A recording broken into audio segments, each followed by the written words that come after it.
TF1 20h avec Roger Giquel. Bonsoir. La France a peur. Je crois qu'on peut le dire aussi nettement. La France connaît la panique. Bonjour à toutes et à tous, soyez les bienvenus pour ce bilan hebdomadaire. Donald Trump vient de tweeter sur le réseau Trust Social. Il promet l'enfer sur terre à l'Iran si dans les 48 heures il n'y a pas un accord qui a été trouvé. On va aller voir ça tout de suite en exclusivité. En direct, ça vient de sortir, guerre au Moyen-Orient. Donald Trump donne 48 heures à l'Iran pour conclure un accord sous peine de déchaîner les enfers sur eux. Le président américain l'a déclaré sur son réseau Trust Social. Les frappes se poursuivent dans la région, notamment sur les sites industriels et énergétiques iraniens. Donald Trump hausse le ton.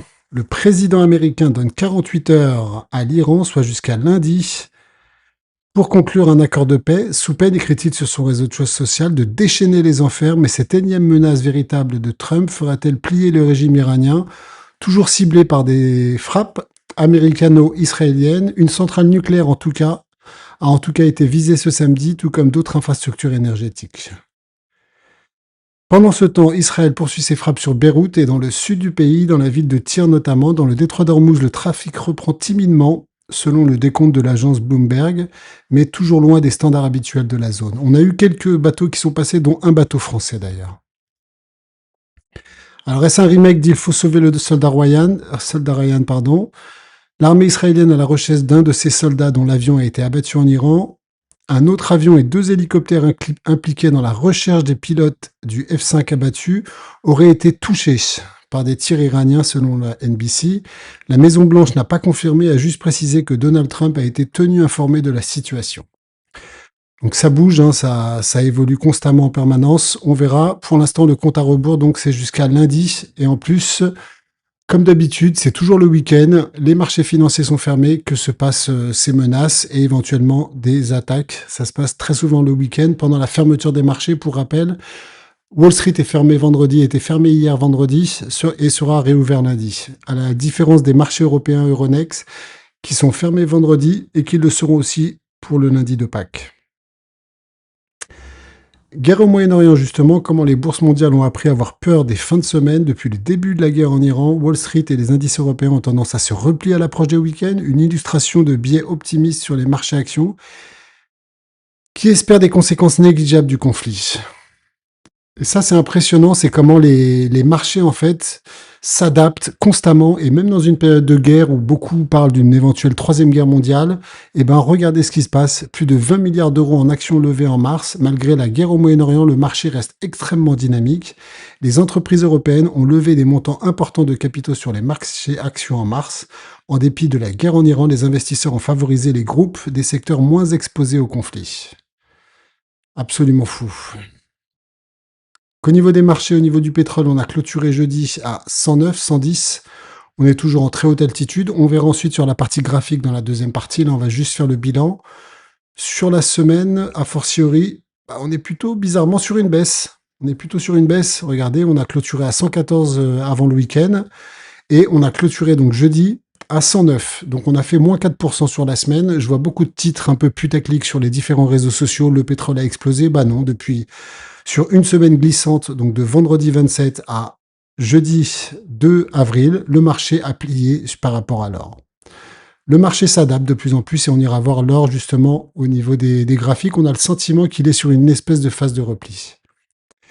Le Quakers, la CAC 40, qu'est-ce qu'il nous a fait cette semaine? Il nous a fait plus 3,37, mine de rien. On a clôturé la semaine dernière à 7007, on est à 7009. Petite hausse, maintenant globalement on est plutôt sur une phase de repli. On est sous les moyennes mobiles 50 et 200.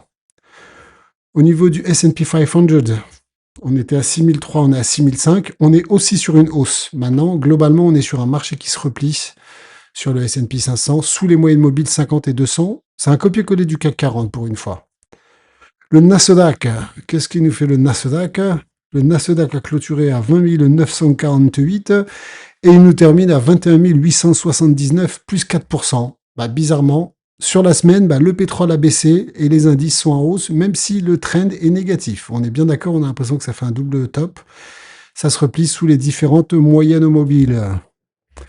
On va dérouler, si vous me le permettez, on va dérouler les grosses valeurs qui font le marché de la place de Paris. On a parlé du pétrole, forcément, on est obligé de parler de Total Energy.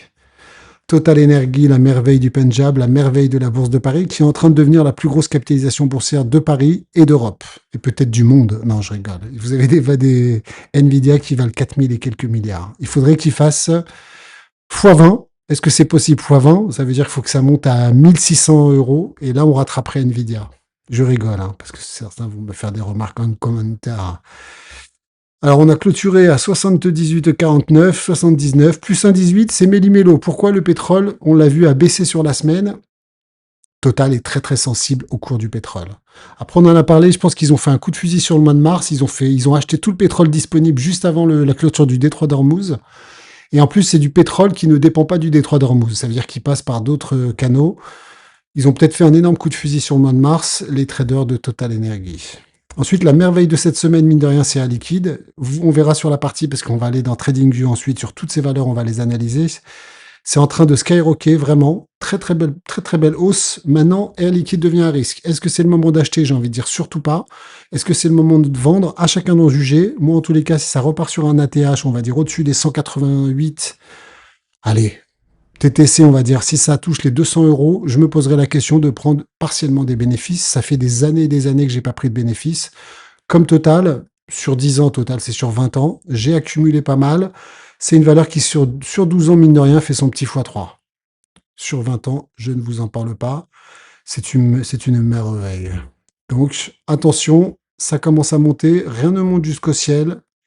Un peu comme, voilà, on n'est pas loin des plus hauts. Bah, récemment, ici, ça avait chuté, justement. Mais là, on nous fait un beau W. Et pourquoi je suis plutôt optimiste quand même? On a un Golden Cross en préparation, moyenne mobile 50 qui va croiser la 200. Donc ça, en général, ça implique une dynamique positive. La dynamique qui peut l'envoyer à 200, et peut-être que je prendrai. Je le partagerai à chaque fois.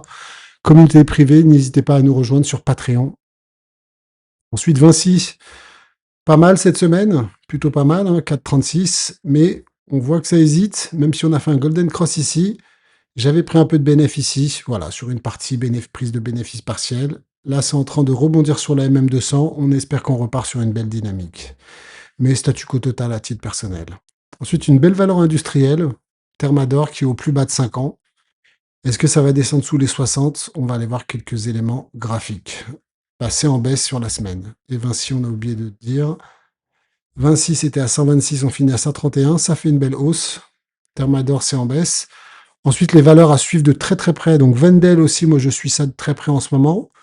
Ça rebondit pile sur les 75, qui était un niveau important. Regardez, une fois, deux fois, trois fois, ça n'arrête pas de rebondir sur ce niveau. Bravo à ceux qui ont acheté pile ce point-là à 75, ça a l'air de repartir à la hausse. Très très belle hausse d'ailleurs. Ensuite, les valeurs du luxe qui se font complètement démonter encore. LVMH qui ne s'en sort pas. Mine de rien, 455, 471, on est sur une petite hausse, mais c'est très très laborieux. On a fait un dead cross 50-200. Maintenant, comme il y a un an, est-ce qu'on va rebondir sur les 450 grosso merdocean? C'est possible aussi, à suivre. L'une des plus grosses opportunités du moment, clairement peut-être l'opportunité de l'année, Essilor Luxottica. On ira voir au niveau des éléments graphiques si c'est confirmé sur la partie graphique RSI MACD. 194, 191, ça souffre.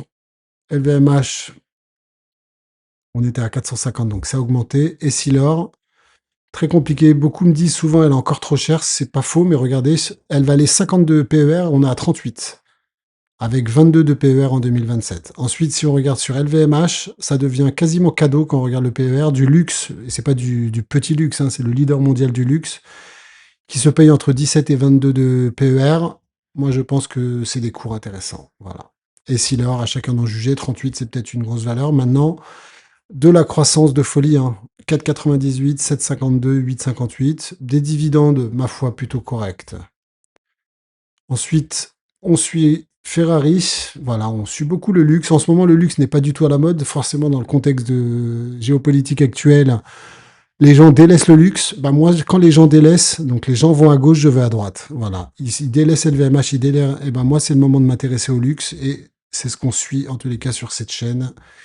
Et sur mes différents réseaux, voilà, on ne fait pas les moutons, on va pas, par exemple, aller surfer sur des valeurs de la défense, de l'armement qui ont déjà explosé. Pour moi, ça sert à rien. Mieux vaut être contrariant et essayer d'aller trouver. On verra, mais ça a l'air de pas mal baisser aussi sur Ferrari. Des PER toujours élevés, en tous les cas des PER plus élevés que LVMH. Enfin, Pernod Ricard qui rachète la maison mère de Jack Daniel. Le marché a d'abord applaudi et ensuite ça baisse. On est vraiment sur une dynamique très très compliquée. On est au plus bas historique sur cette valeur. Ensuite, Dassault Systèmes, une belle valeur du logiciel. Maintenant, dans le logiciel, en ce moment, c'est un peu compliqué. On a Oracle qui a licencié 10 à 30 000 personnes. Dans le logiciel, c'est compliqué. Est-ce que ça va être la souffrance? En tous les cas, ça a rebondi. On en avait parlé la semaine dernière. Ça a fait un très joli rebond. Maintenant, je ne touche pas à Dassault Systèmes, à part si ça s'effondre plus lourdement. Ça vaut encore 23 milliards. C'est des PER quand même qui deviennent intéressants, mais je ne me précipite pas. Il y a beaucoup de résultats qui vont tomber sur le mois d'avril. Je vais être relativement en stand-by sur ce mois, à part peut-être sur Essilor si ça s'effondre encore un peu plus. Ensuite, je voulais vous montrer... D'abord, on va regarder un peu le pétrole. Juste le pétrole, c'est important, je pense. Oui, regardez-moi ça. Au niveau du RSI, on dirait que ça se retourne. Au niveau du MACD, ça skyrocket toujours. On va revenir sur la bourse. Total Energy. Ouais, ça commence à être chaud au niveau du RSI. Hein. Le warning, pour moi, c'est au-dessus de 90. On est à 88,62. Voilà, on est très très haut. MACD très très haut. Peut-être ça en mensuel. Ouais, en mensuel, regardez, sur 20 ans, on a rarement été au-delà des 70. C'est la deuxième fois. C'était en 2005, imaginez. Il y a plus de 20 ans. Et ensuite, ça avait... Voilà, ça avait chuté pendant pendant quasiment 5 ans. Pendant plus de 5 ans même. Donc à chacun d'en juger. Après, sur une belle hausse comme ça, prendre des bénéfices sur toute la montée, voilà, je pense que c'est pas mal. Air Liquide, bah, magnifique, hein, pas grand-chose à dire. Est-ce qu'on va exploser les plus hauts? Et on n'est pas en surchauffe, c'est ça qui est intéressant. Pour moi, il n'y a pas de stress encore. Par contre, quand on sera comme ici, au-delà des 70, on en reparlera. Vinci, un train de folie, un train énorme. Est-ce qu'on va réussir à passer? C'est la question. Dead Cross sur le MACD, mais je ne fais absolument rien. Moi, j'ai pris des bénéfices ici, maintenant j'attends tranquillement. Très beau dividende à venir. TEP, est-ce qu'il va venir taper sur son plus bas ici?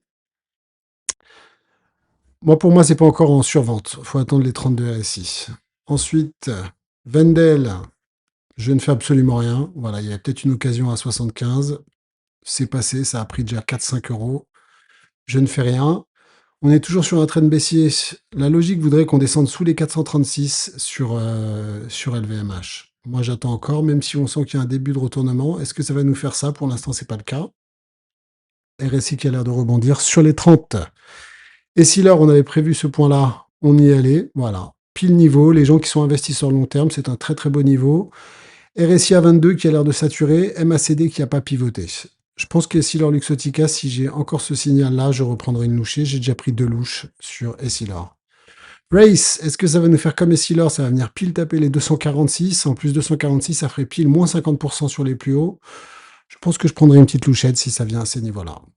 Pernod Ricard au plus bas des plus bas. Voilà, même si vous mettez en mensuel, on l'avait vu. Oh, Golden Cross sur le MACD. Ça a l'air joli en mensuel en tout cas. Et enfin, DSI, donc c'est Dassault Systèmes. Est-ce que ça nous fait pas un espèce de double bottom? À chacun d'en juger. Valeur risquée, moi je l'attends plus bas en tout cas. On va se mettre en mensuel pour essayer de gratter encore plus. C'est du jamais vu. Voilà, c'est du jamais vu depuis 25 ans. En tous les cas, j'espère que cet hebdo bourse vous a plu. Si c'est le cas, n'hésitez pas à un maximum de likes. Dites-moi ce que vous en pensez. Si dans ces valeurs, il y a des valeurs qui vous plaisent.